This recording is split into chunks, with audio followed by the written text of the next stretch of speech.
Pwede po natin itaas ang ating mga kamay? Well, unang-una, mga minamahal kong kababayan, Ang galing! dito po sa Muntinlupa City, magandang gabi po sa inyong lahat. Well, alam nyo ako, sinabi ko naman sa inyo,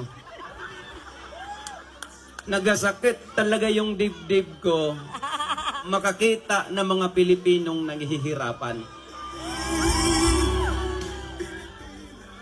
Ang problema ko ngayon, Ang galing nga, no? alam nyo na yung nasa isip.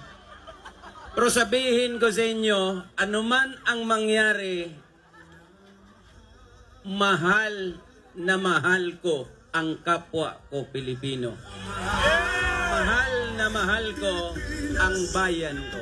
Sa inyong lahat, maraming salamat po sa tiwala at suporta nyo. It is an honor and pleasure to meet you this evening. Daghang salamat po. Palakpakan naman po natin